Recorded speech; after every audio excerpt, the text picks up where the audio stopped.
Hey, how's it going, everybody? Shaun here from Zoobox, and for today's daily movie review, we went out. We went out into the wilds. We went out to the theater. Yeah, the movie theaters are back open, and since my family and I had COVID, and now we're better, now we have healed, now we've become enlightened, the chosen people, if you will. You feel kind of just okay with going to the movie theater. You know, you got to take precautions. You got to wear a mask, you gotta do all that stuff, social distancing, somebody's walking around with some sort of aerosol spraying you. Not really that crazy, but I'm sure somebody has to come in behind you and clean. It's quite the experience. But maybe we'll talk about that another day, another video. But now that cinema is alive again, what do they have? Well, they have a bunch of older movies, which I actually kind of want to check out. You can go see an IMAX movie right now for about $6. So that's cool. Might be checking out Inception. There's like a 10th anniversary of Inception this year, and they have like a special IMAX presentation that they're replaying in the theaters. I was like, cool, man. I might actually check that out. But I wanted to see something new. I was thirsty for a new theatrical experience. And what better way to do it than with thicc Russel Crowe? Thick boy Russel Crowe represent. He's back, baby. He's back. Russel Crowe is unhinged. So the film was directed by Derrick Borte, written by Carl Ellsworth, stars Russel Crowe, Karen Pistorius, Jimmy Simpson, Gabriel Bateman, and Layton, and others. The plot synopsis is, after a confrontation with an unstable man at an intersection, a woman becomes the target of his rage. And that's it. That is the movie. Now I'll talk a little bit about it spoiler free. I might talk about spoilers at the end, but I will say when that is. So it is a revenge thriller. It happens almost in real time. Most of it is, in the car, over cell phones. But it is a fucking brutal movie. Unhinged is a good name for it. It's incredibly mean-spirited, incredibly brutal. And Russel Crowe, even though he's a little all over the place with his accent's a little unmodulated. Sometimes he sounds like a southern dude. Sometimes he just sounds like gruff Russel Crowe. It's like he couldn't figure out what to do. His character is kind of like, just this disenfranchised kind of MGTOW dude. Men going their own way, if you don't know what that is. He's just been fired. His wife fucked him in the divorce. He's insane. He's gone mad. He's having a bad week, everybody. And he's already over the edge. The movie starts. We'll talk in spoilers. I'm going to talk about how this movie starts because it's fucking nuts. The first moments of the movie lets you know right away that his character is out of control and that you should be wary of him as soon as you see him. As soon as you see him again in the light of day, be wary of him. But he's actually really good. He was having fun. He knows what kind of movie he's in. That's one of the better things about the movie. I think everybody kind of knew what movie they were making. And it's really tight. It's like not even a very long movie. It's under 90 minutes, like actual runtime. It's like it says 90 minutes on the like IMDb page and stuff, but I think it really clocks in around like 82 minutes maybe. It's like barely feature length, which is a beautiful thing for me. I love me a 90-minute movie. Okay, and it delivers on it largely. It does sag. I would say at the bottom of the second act, it starts to sag a little bit, because it's such a thin premise. It is literally just a woman being terrorized for like an hour or 2 hours of her day, maybe. It feels like it happens in real time. I mean, there's not like a ticking clock 24 style or something like that, but it does feel like it happens in real time. And she's just really, really, really stressed out and really, really fucked up. I mean, it strains credibility a lot of times. I mean, it does. It is over the top in ways. I don't know how realistic this would be in terms of like, could a person actually get away with this for the afternoon? Could they actually do this? Could they just physically do it as well? I mean, he looks like he needs to need some oxygen. It looks like fucking Meatloaf, like when he was a big dude. Russell Crowe really let himself go, but he seems happy though, And actually, that weight and stuff like that, it makes the character more imposing. Like he is actually pretty terrifying, for lack of a better way to put it. And Russell Crowe's always kind of come off like kind of a tough dude, anyways. He's kind of a dick. but like a lovable dick. But he seems like the kind of guy that could actually kick your ass, and it still holds true here. I feel like if a fat Russel Crowe got a hold of me, he would break my fucking spine. He'd bane me. I'd be like Batman and Bane. He'd break my goddamn spine. Send me to the paralyzed place. that doesn't make any sense. Doesn't make any fucking sense what I just said. Sorry. It's been a day. Yeah, so without spoiling anything, that's about all I can really say. You know, like, I enjoyed the movie. I was surprised. It is short, brutal, kind of mean-spirited. There is no characters really to latch onto. They kind of just give you just enough so that you understand the context of what's going on and why the characters kind of do the things that set everything off, that lead to the sequence of events that happens in the movie. It's pretty bare bones. Other than that, like I said, it feels like it happens in real time.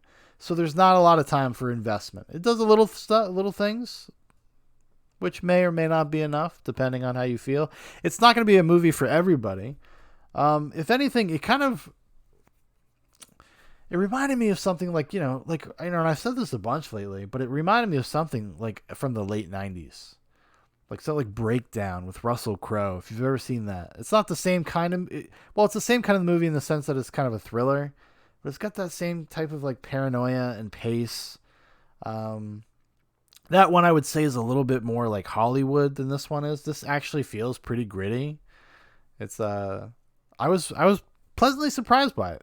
Like, I just wanted to see something new, and it definitely delivered on being new. I've never seen it before, but I was actually kind of pleasantly surprised. I don't know if you're into kind of revenge thrillers or these kind of high concept movies that like that happen in real time, or I don't know, happen in a car.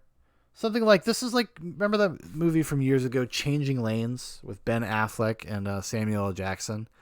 It's got kind of that vibe to it, except that one, again, a little more Hollywood. This one's almost like a horror movie. Like, Russel Crowe's like a slasher villain. Like, he's like fucking Jason from Friday the 13th. Singular purpose, destruction. Fuck your life up. You shouldn't have honked at me, bitch.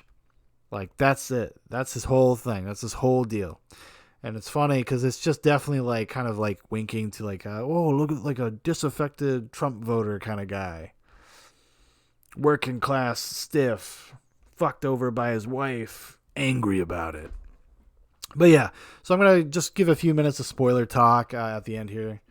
So if you don't want the movie spoiled, if it's something you think you might go see, probably going to be the #1 movie in America, folks. Then shut the video off here. All right. You've been warned. All right. Spoiler time. So the movie starts in the beginning with Russel Crowe going to what you assume is his ex-wife's house, fucking with like a hammer, like a little sledgehammer, or maybe it was just like a regular hammer. I don't even know. I can't remember. But anyways, and then he just starts smashing the fucking door handle. He goes in, somebody comes in the hallway, he fucking just hits him with the hammer. And you're seeing all this. It's actually shot pretty well, and it's pretty cool, like, because it's shown from, because this is, even though this is an R-rated movie, it's not like trying to hold it back anything for a PG-13. It was just actually kind of a cool choice as a director and cinematographer. It's shot from outside the door, so it's all in this one shot, and he just fucking wails on this lady with a hammer, and then her lover or whatever comes over. He does the same to them, and then he starts pouring fucking gasoline all over the house, sets it on fire, and fucking drives away. And then he sets off something that makes the house explode. And that's how the movie starts. That's like the first 45 seconds of the movie. And then from there, it's just brutal escalation after brutal escalation. He fucking like beats the shit out of this dude at a diner. Starts off by shoving a coffee cup into its fucking face. And then smashing his head on the fucking counter. And then stabbing a fork in the back, or a butter knife in the back of his neck. Like, it's brutal. It's fucking crazy. He fucking stabs this girl to death and lets her bleed out, or stabs her until she's like gonna bleed out, then lets her boyfriend watch her bleed out while he's dousing this dude that he's beating the fuck out of and taped to a chair with lighter fluid. And then the kid's pissing his pants, and he's holding a lighter. And he's trying to get this kid to write like this letter to say that he fucking hates his sister.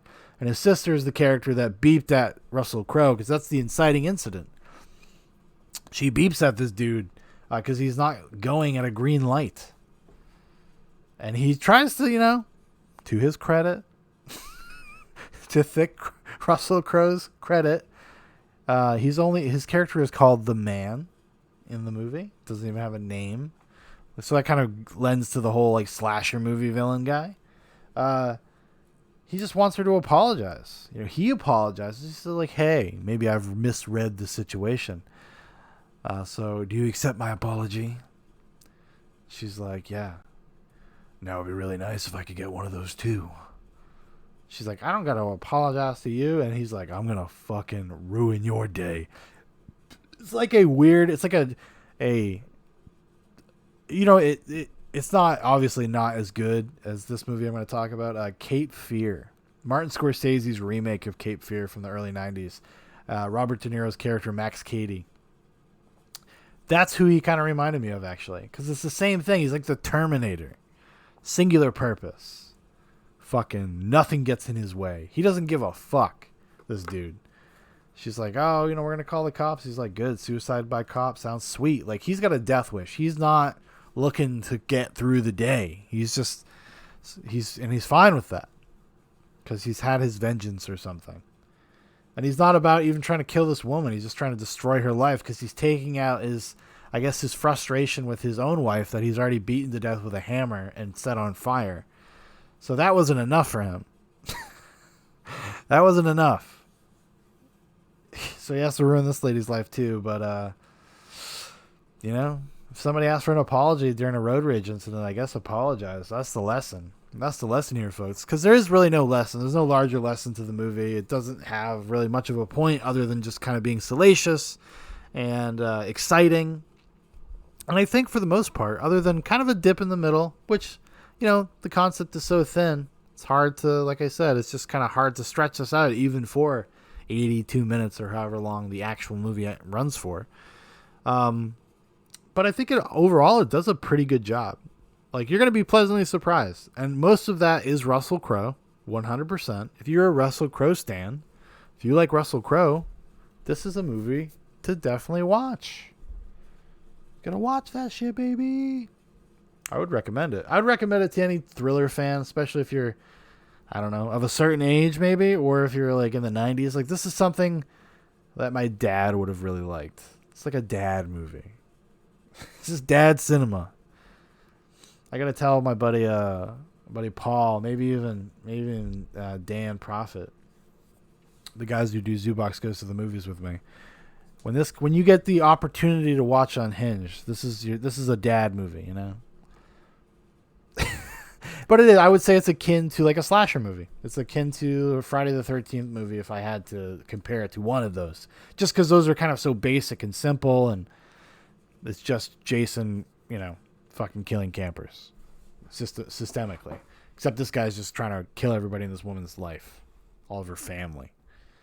Yeah, like I said, it's not realistic. You ain't gonna buy into it as a realistic thing. But if you kind of look at it like a horror movie, like a slasher flick, I think you're actually gonna have a good time. Surprisingly enough, I didn't know what to expect from it. I was just bored, I was sick with COVID. You're in your house for a fucking month. Basically hadn't really left the house in a month. Couldn't go outside because I couldn't fucking breathe because it was 100 degrees out.